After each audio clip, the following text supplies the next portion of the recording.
Почитувани, добар ден. Ги следите вестите на Канал 8. Регионална работилница за укрупнување или консолидација на земјоделско земјиште со цел земјоделците да бидат запознаени со условите и постапката на укрупнување на земјиштето. Правичниот интерес на земјоделците е голем, но тие се и помалку скептични околу начинот на изведување на целата постапка. Во фазата на влегување на имплементација на новите консолидациони подрачја се одржа четвртата поред регионална средба на земјоделците од Истокот со цел да се информираат земјоделците за предстојните активности во врска со консолидацијата на земјоделското земјиште. Најголемиот предизвик е да се идентификуваат новите подрачја, каде што има желба и потенцијал за консолидација или окрупнување на земјиштето. Конкретната цел на денешната средба е да ги поканиме заинтересираните села, рурални заедници и собственици на земјишта да пројават интерес, односно да попълнат изјава за интерес и да влезат во постапката на селекција. Пред нас, како што кажав, до крај на оваа година имаме задача да селектираме 12 подрачја кои ќе влезат во понатамошна обработка, како смем да кажам. После нова година почнуваме со постапката на имплементација на самата постапка на консолидација во овие 12 ново избрани региони, каде што прво ќе се прави анализа на сегашната состојба и понатаму ќе се прават планови и за укрупнување на земјиште на секој од тие локалитети, како и анализа на потребите за доизградба или подобрување на постоечката инфраструктура која е во функција на земјоделското производство. Посебни услови што треба да ги исполнат земјоделците за консолидација на земјиштето нема, туку постојат општи услови, а тоа се подрачјата на земјоделците кои што ќе пројават интерес да имаат активно земјоделско производство и она што е најважно, собствениците на земјиште да се заинтересирани да влезат во постапката. Постапката е долга, трае многу години и бара големо инволвирање на собствениците на земјиште и на локалните заедници. А колкав е интересот на земјоделците за влез во ваква постапка? Првичниот интерес е повеќе од задоволувачки. Ние имаме огромна посетеност на секој од овие регионални работилници, што зборува самото за себе дека земјоделците веќе и самите препознаваат потреба и интерес за укрупнување на земјиштето. Но сметаме дека не е доволна, затоа што земјоделците и собствениците на земјиште веќе треба да влегуваат и во подетално запознавање на самите постапки и она што е најважно на користа од еден ваков тежок, ако смеам да кажам, процес за кој предстои. Земјоделците со скептицизам гледаат околу постапката на окрупнување. Ја мислам дека не може да се изведе. Зошто? Па зошто? Покрај мене имат 10 души по половин декар, по декар. Од тие пола се роднини, не се сакаме, не се. Како ќе ние земеме неговата нива да окрупнеме? Не ми е јасно на мене тоа. Ќе да даде.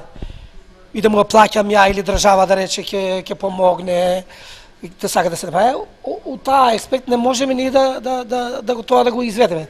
Треба нормално, па јас работам сега моментално 150 декара пченка са на 100 места. Комбај од нива на нива оде и ствара трошкове, ствара расипување на тоа. Колку е нивата од 50 декара, тамо нема расип, тамо нема арч, нема... Ќе биде цената на жетвата, сега ми зима 1000 динара, ќе ми зима 500. Таму каде што се спроведува постапка на окрупнување на земјоделско земјиште, земјоделците добиваат окрупнети површини и се зголемува ефикасноста на производството, ги поевтинуваат своите производи и стануваат поконкурентни како на домашниот, така и на европскиот пазар. Тие подрачја кои што ќе влезат во постапката на окрупнување ќе добијат и определени интервенции во инфраструктурата или системот за наводнување, зависно од потребата на земјоделецот. На одржаната конститутивна седница на меѓуопштинскиот одбор за управување со отпад беше донесен заклучокот дека секоја општина делегира свој член во стручното тело, каде што ќе се работи посериозно околу проектот за регионална депонија. Потребни се анализи и сериозен пристап кон решавање на проблемот, беше заклучено на седницата. По завршување на втората седница на градоначалниците од Истокот, што се одржа на Пониква, се одржа и конститутивна седница на меѓуопштинскиот одбор за управување со отпад. Седницата беше на иницијатива на стручната служба на меѓуопштинскиот одбор за управување со отпад, а на истата беше предложено и изгласано да секоја општина си има свој член и сериозно да се пристапи кон проблематиката регионална депонија. Ќе продолжиме да работиме на таа проблематика, требаат дополнителни анализи.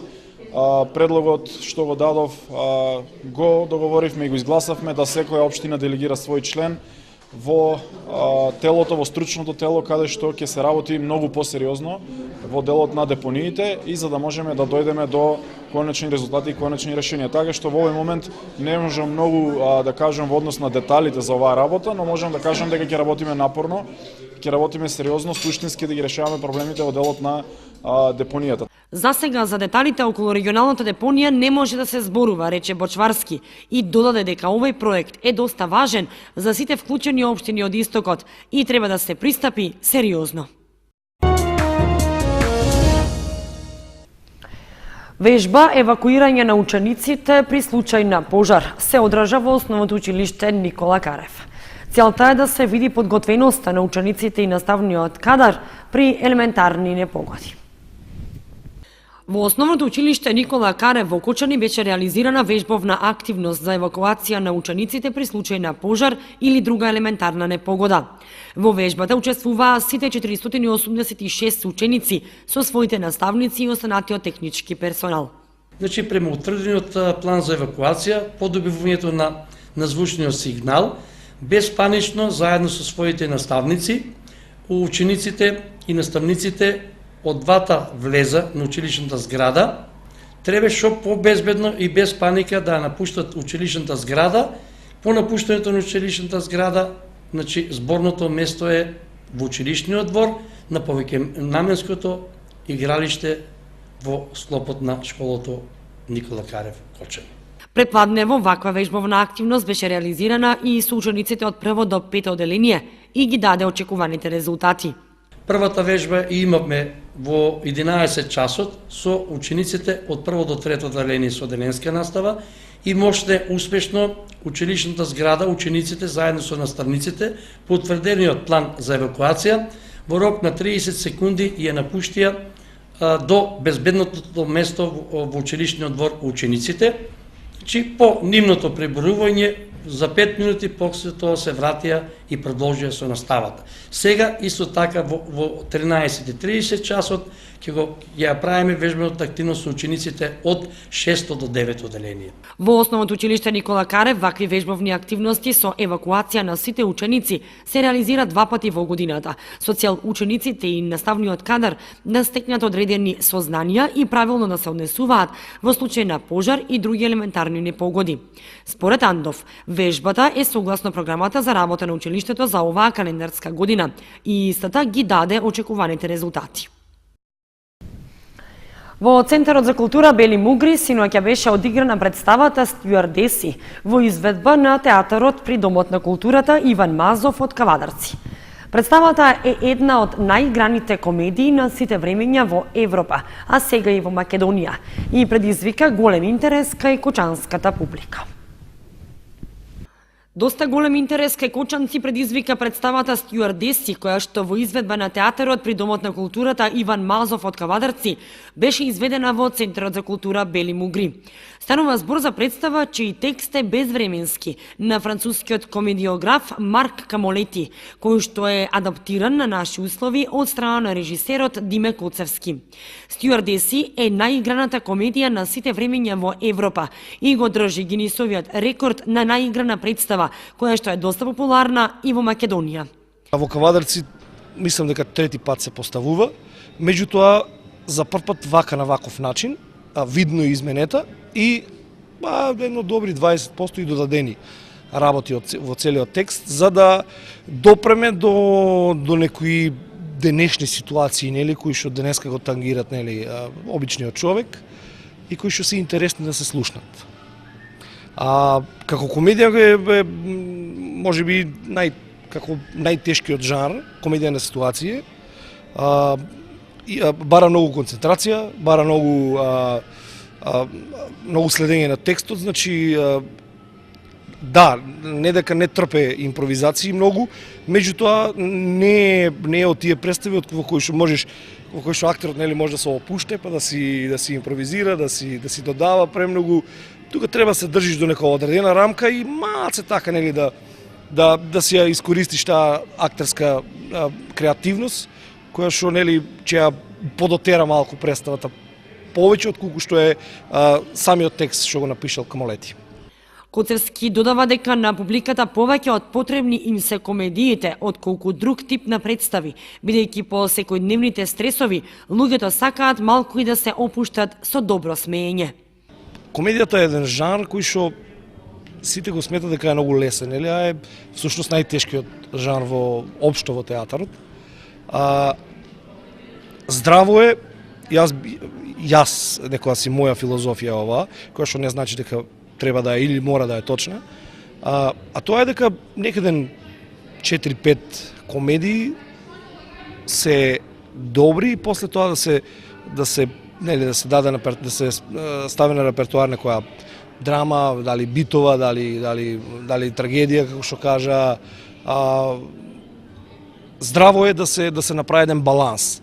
Меѓутоа треба да остане, нели, јас зборам за нашиот театар во Кавадарци, треба да остане на тој курс што го практикува, што го сака публиката, а публиката сака комедии. Публиката сака комедии не само поради тоа што нели се поубави за гледање, туку општо на животот му фале ведрина. Општо на луѓето кои што идат во театарот му фале таа топлина која што ни глумците му ја пружаме и му ја даваме. И на крајот на краиштата најбитна работа за мене како режисер и како актер, нели, од која ќе ми заврши представата, кога ќе ги видам сите тие насмејани лица, јас сум завршил мисијата и сум го постигнал целта со тоа што сум дошол, нели, за да тука, а тоа е луѓето да си отидат дома со некои барем 3-4 сата растеретени од вие сите глупости што ни се случуваат одоколу.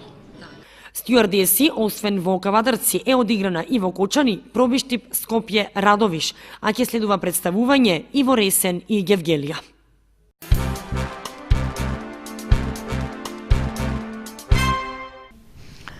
Даниел Кајмаковски, Благоја Грујовски, Ален Хасановиќ, Елена Петреска, Јордан Митев, Филип Божиновски, Драгана Јорданова и Јелена Спанџарска, заеднички во хумана мисија за помош на Методи Митев. На 14 декември општината Кочани во соработка со ресторан Пролет и Имада продукција за него организира хуманитарен концерт. Голем хуманитарен концерт за помош на Методи Митев ќе се одржи на 14 декември во спортската сала во Кочани со почеток во 20 часот. Организатор е општина Кочани, која што во соработка со ресторан Пролет и Имада продукција со овој концерт му помага на Митев да ги собере потребните средства за да замине на операција во Кина. На концертот настапуваат Даниел Кајмаковски, Благоја Грујовски, Ален Хасановиќ, Елена Петреска, Јордан Митев, Филип Божиновски, Драгана Јорданова, водител и Елена Спанџарска. Здраво, јас сум Благоја Грујовски.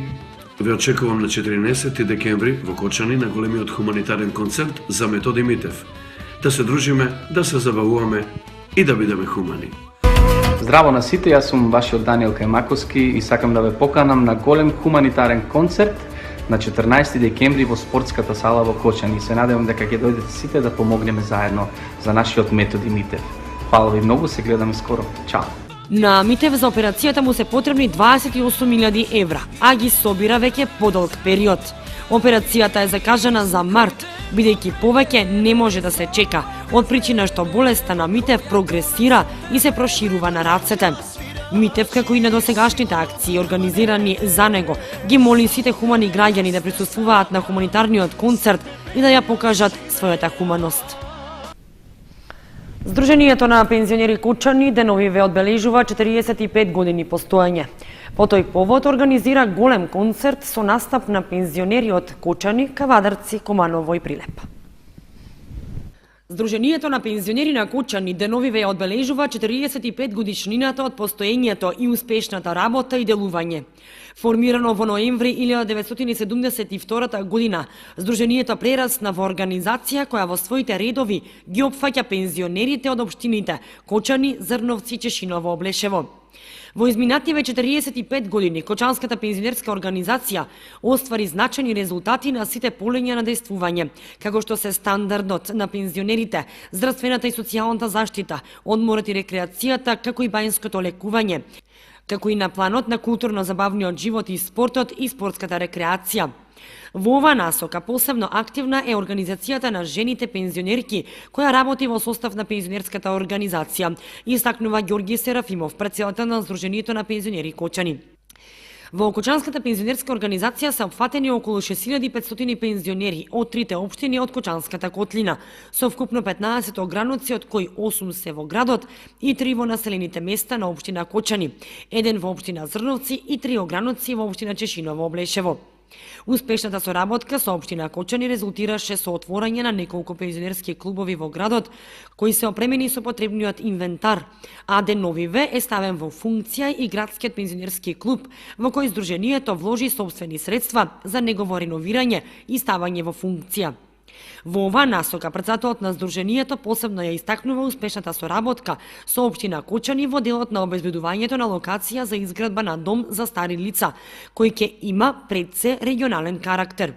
Здруженијето на пензионери Кочани со собствени средства и со помош на општина Кочани изработи идеен проект за идниот дом за стари лица, кој се очекува по пат на јавно-приватно партнерство да започне да се гради. Здруженијето на пензионери Кочани преку Комисијата за здравство и стандард, Здруженијето на пензионери Кочани преку Комисијата за здравство прави постојан увид на потребите на своите членови за социјална помош, како и набавка на лекови и лекарски прегледи. Преку Комисијата за спорт редовно учествува на регионалните спортски игри, а од Републичката олимпијада секогаш се враќа со освоени златни, сребрени и бронзени медали. Ваквиот успех беше повторен и на последната олимпијада во Кочани. Во состав на Здруженијето на пензионери Кочани успешно работи фолклорниот ансамбл, пеачката група и оркестерот од изворни народни инструменти, кои се редовни учесници на општински, регионални и републички надпревари. Фолклористите ја представуваа Македонија и на фестивалот на третото доба во Љубљана, Република Словенија. Здруженијето на пензионери Кочани успешно соработува со сите пензионерски здруженија од Источна Македонија и представува како еден вид матица во иницирањето и поддршката на проблемите и нивно решавање од страна на Сојузот на Здруженијата на пензионери на Македонија. Но сепак соработката успешно со години наназад се остварува со Здруженијата на пензионери од Кавадарци, Куманово, Прилеп и општина Центар Скопје. Оваа соработка ќе биде проширена и на меѓународен план со Здруженијето на пензионери од Лесковац, Република Србија. Јубилејот 45 години постоење, Здруженијето на пензионери Кочани ќе го одбележи со голем концерт на крајот од овој месец, на кој ќе настапат фолклорни ансамбли и групи од Кавадарци, Куманово, Прилеп и Кочани.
Почитувани, тоа беше се што ви подготвивме за вестите на Канал 8. Ви посакуваме пријатна вечер со нашата програма. Довидување.